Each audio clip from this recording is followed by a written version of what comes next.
a lot of you have been asking kung ano ba yung pabango ko. A lot of you have been asking that, especially those that I meet in person. And usually, gina-gatekeep ko siya. But okay, fine. Today, i-reveal ko siya. So, before we start, gusto ko lang i-share sa inyo na sobrang hilig ko talaga sa pabango. As in, kaya kong lumabas ng bahay nang walang eyeliner, walang mascara, walang lipstick, walang blush on, walang damit, pero walang perfume.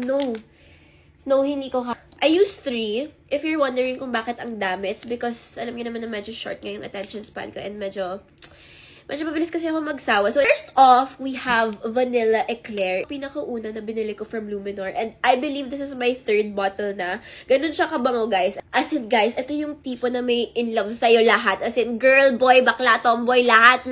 Like, it smells so intimate, soft, sweet, innocent, yet sexy. If magde-describe ako kung ano yung feeling or amoy ng lambing. Ito yun. Ito talaga yun, guys. Kung gusto niyo magdalulo na nilalambing kayo at saka binibaby kayo, ito yun. This one is called Cherry Oak. Also, can we just appreciate the packaging for a moment? As in, it's so sleek, it's so compact, and it's so easy to bring anywhere. For Cherry Oak naman, if you guys really want to make an impression, especially when you go out at night or kapag may mga gimmick-gimmick kayo, eto talaga.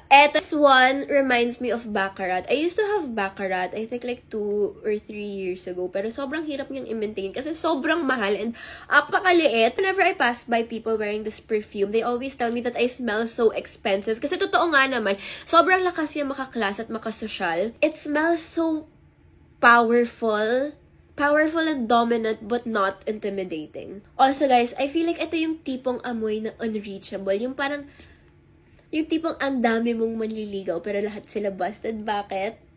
Kasi strict daddy ko.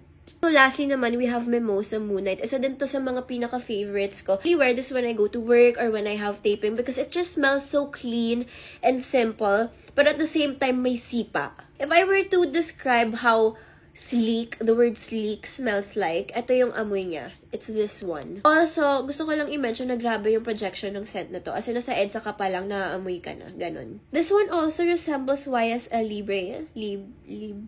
Basta daton. I can truly say na hindi siya nagkakalayo up until it's dry down. So, ayun guys. Thank you for listening to me yapping. Sana nasagot ko na ang mga tanong nyo. Kaya wag na kayo magtatanong. Ayun guys. Thank you so much. Ngayon, alam nyo na ang secret ko. Also, guys, tingnan nyo itong super cute keychain ko. Yeah, it's part of the package. It's a freebie sa Luminor if you purchase more than 799 pesos. May mirror pa siya. Cute niya. Yay! Yun lang. Bye, guys! Mwah! A lot of you have been